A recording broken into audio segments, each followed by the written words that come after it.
Промена на власта е реалност во Македонија. Зоран Заев не ги исполни очекувањата на граѓаните, е ставот на албанските интелектуалци во државата.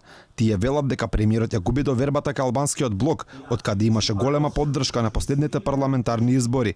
Поранешниот пратеник на ДПА, Беким Ќоку, вели дека иако ветувањата биле големи, ништо во Македонија не се променило. Дури состојбата е и полоша, ако се погледне иселувањето на граѓаните. Во Македонија се претендираше дека господин Заев ќе направи начелно промени во сите сфери. А и кадршувар ветам нерзит, кадршувар ветам фигура. Тој ги смени само фигури, односно неколку луѓе.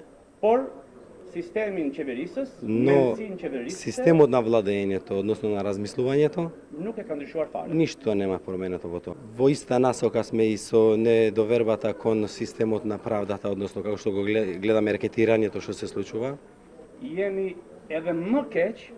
Дури и полошо сме. Куршовим икјен, аратисиен, екзодин. Кога го гледаме во екзодус, односно бегањето на луѓето од Македонија во времето на Зоран Заев.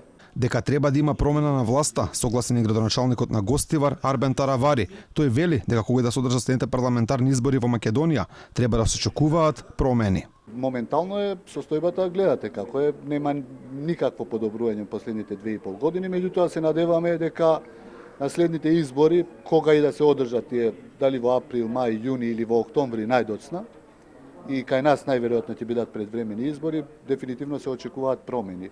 Најголем доказ дека власта не се грижи за граѓаните е тоа што не презема речиси никакви мерки за справување со загадениот воздух. Ова според Аријанит Џафери доволно кажува за тоа какви луѓе водат државата. За радикални проблеми треба радикални мерки и затоа треба да значи за такви мерки нормално треба да имате и храбри лидери, политичари кои ќе преземат некои од мерките кои нема да бидат доволно популистички и нема да им донесат гласови. Заеднички став на албанските интелектуалци е дека прво ќе се промени власта во Косово на изборите кои се одржуваат во октомври, а потоа истото ќе се случи и во Македонија.